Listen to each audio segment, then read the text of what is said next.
దేవుని పరిశుద్ధ నామమునికి మహిమ కలుగును గాక.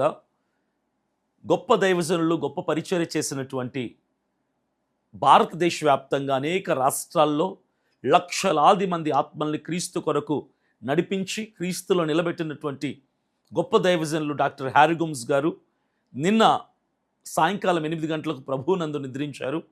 అనారోగ్య కారణాన్ని బట్టి ఆయన ప్రభు పిలుపునందుకొని మహిమా ప్రవేశం చేశారు.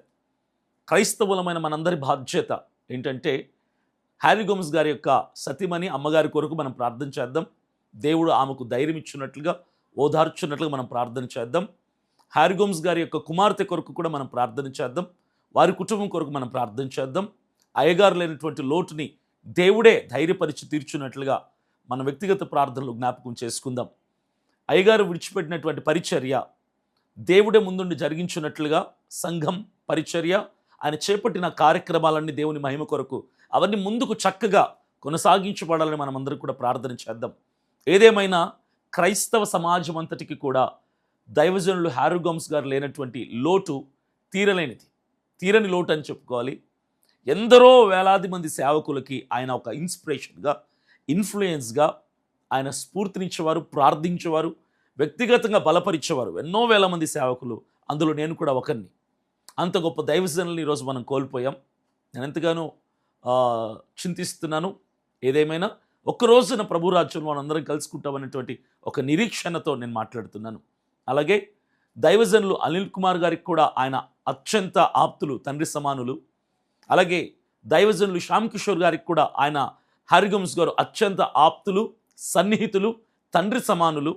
అలాగే ప్రత్యేకంగా చెప్పుకోవాలంటే మన క్రిస్టియానిటీలో biggest industrialist Amuda group of industries chairman Kondalarao గారికి ఇక చెప్పాలంటే చాలా తండ్రి సమానులు. ఆయన చాలా ఆత్మీయతలో ఆయన బలపరిచేవారు, ఆయనని ప్రోత్సహించేవారు, ప్రార్థనా సహకారం అందించేవాళ్ళు.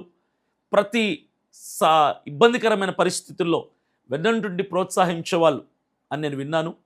కాబట్టి ఇలాంటి మా అందరికీ కూడా ఎందరో వేల మంది సేవకులకు కూడా ఆయన లేని లోటు తీర్చలేనిది.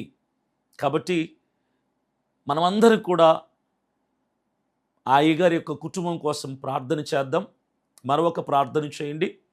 ఎల్లుండు కోయంబత్తూరులో ఆయన స్వస్థలంలో, హ్యారిగమ్స్ గారి స్వస్థలంలో బరియల్ కార్యక్రమం జరగబోతుంది కనుక ఆసక్తి కలిగిన వారు, చివరి చూపు చూసుకోవాలనుకున్నవారు అక్కడికి రావచ్చు, ఆ ప్రాంతానికి రావచ్చు. మేము కూడా వెళ్ళటానికి ప్రయత్నం చేస్తున్నాం.